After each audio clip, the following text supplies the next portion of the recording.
George Dixon was born in Halifax, Nova Scotia. He was a Canadian professional fighter. After winning the bantamweight title in 1892, he became the first Black athlete to win a world championship in any sport. Ring Magazine founder Nat Fletcher ranked Dixon as the #1 featherweight of all times. Dixon was known as Little Chocolate. He stood 5'3.5" tall and weighed only 87 pounds when he began his professional boxing career. Dixon is widely credited for developing shadowboxing.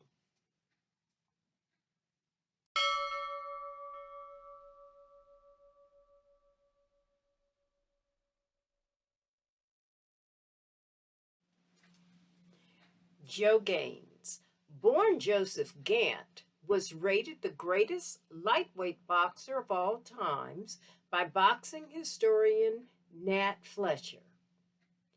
Known as the Old Master, he became the first Black world boxing champion of the 20th century, reigning continuously as world lightweight champion from 1902 to 1908. He defended the title 15 times versus 13 boxers. A slender man, never weighing over 137 pounds, Gaines frequently fought heavier boxers, thus adding to the legend of his scientific fighting technique. On January 7, 1895, after knocking out Samuel Allen in 3 rounds, Allen's second, Bud Brown, immediately challenged him to a fight. Not backing down from a fight, Gaines accepted and outpointed Brown in a 10-round match by decision, 2 fights in the same day. Ernest Hemingway utilized Joe Gaines as a character in his 1916 short story, A Matter of Color. This early story set the stage for Hemingway's famous 1927 parable, The Killers.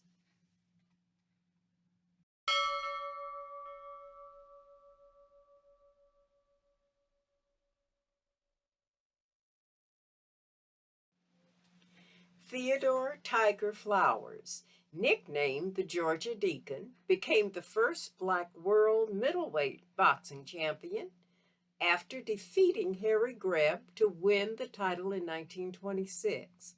A left-handed fighter, Flowers was fast and elusive, usually avoiding heavy punishment while landing quick, sharp blows. As celebrated Black prize fighter, Flowers is considered a trailblazer of his era, competing during a time when the boxing profession was predominantly white. In addition to becoming the first Black middleweight champion, Tiger's unprecedented accumulation of wins, 136, and knockouts, 56, in his career spanning less than 10 years, proved to many skeptics that Blacks could compete at the highest level.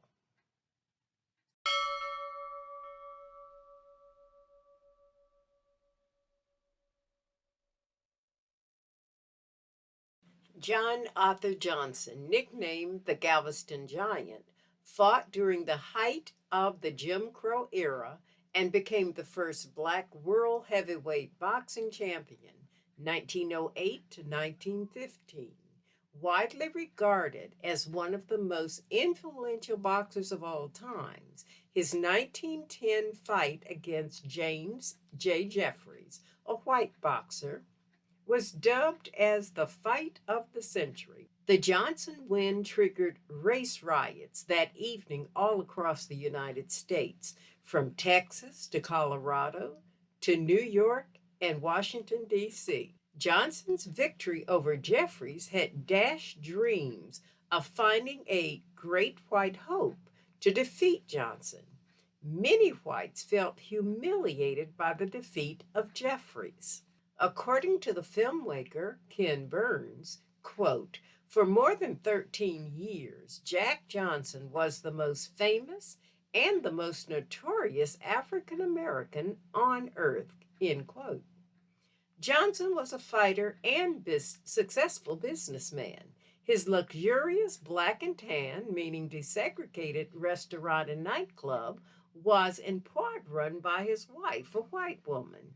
Major newspapers of the time soon claimed that Johnson was attacked by the government only after he became famous as a black man married to a white woman. He was arrested on charges of violating the Mann Act, forbidding one to transport a woman across state lines for immoral purposes, a racially motivated charge that embroiled him in controversy.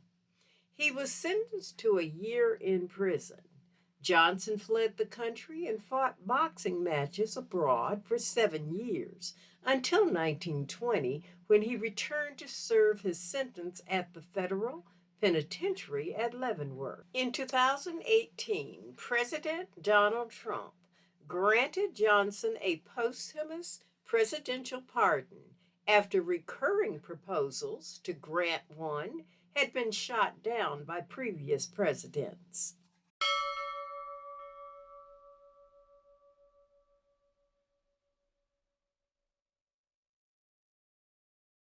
Joseph Louis Barrow competed from 1934 to 1951. Joe Louis was nicknamed the Brown Bomber. Louis is widely regarded as one of the greatest and most influential boxers of all times. He reigned as the world heavyweight champion from 1937 until his temporary retirement in 1949. He was victorious in 25 consecutive title defenses, a record for all weight classes. Louis had the longest single reign as champion of any boxer in history. His cultural impact was felt well outside the ring. He was regarded as the first Black American to achieve the status of a national hero within the United States, which was also a focal point of anti Nazi sentiment leading up to and during World War II. This with his rematch fight with German boxer Max Schmeling in 1938. Louis won. Schmeling had beat Louis in 1936. But Joe Louis was far more than a boxer. He was the epitome of a Black American hero. Baby boys were named after him. He was on the covers of every Black magazine and often in Black newspapers. He was much sought for commercials and print advertising. His personal life was followed in the media. In this picture, he is being held up by Pullman porters. At the start of World War II, Louis volunteered to enlist as a private in the United States Army. He was used in media recruitment campaigns to encourage Black men to enlist, despite a racially segregated military. When asked about his decision to enter the Army, he said, quote, lots of things wrong with America, but Hitler ain't going to fix them, end quote. Louis's celebrity, power, was not just directed toward Blacks. In a famous wartime recruitment slogan, he echoed his prior comments of 1942. Quote, we'll win because we're on God's side, end quote. The publicity of the campaign made Louis widely popular, even outside of the world of sports. Never before had white Americans embraced a Black man as their representative to the world. After his final retirement from boxing, Lewis, who was passionate about golf, was instrumental in integrating the sport's color barrier when a sponsor's exemption allowed him to play in a PGA event in 1952. The PGA had a Caucasian only clause in their constitution. Lewis's influence helped amend this in 1961, setting the way for the first generation of black professional golfers. Lewis the actor. He appeared in 6 full-length films and 2 short films. In 1993, he became the first boxer to be honored on a postage stamp issued by the United States Postal Service. He has been inducted into every boxing Hall of Fame and honored in hundreds of tributes, including the Fist Monument in Detroit, Michigan.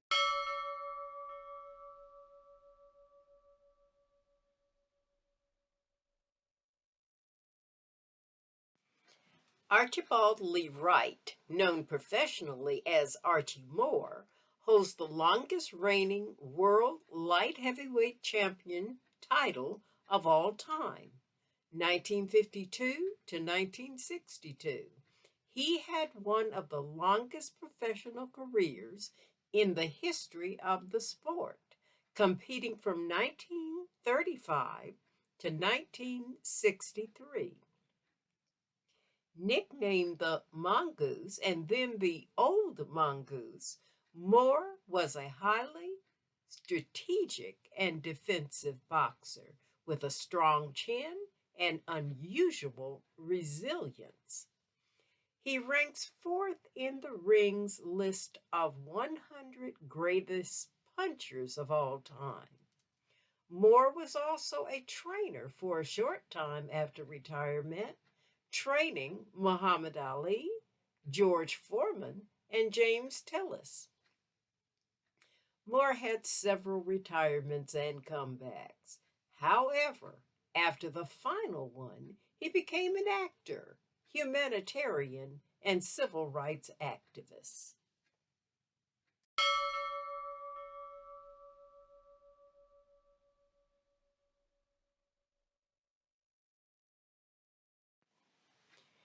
Arnold Raymond Crean, best known as Jersey Joe Walcott, competed from 1930 to 1953.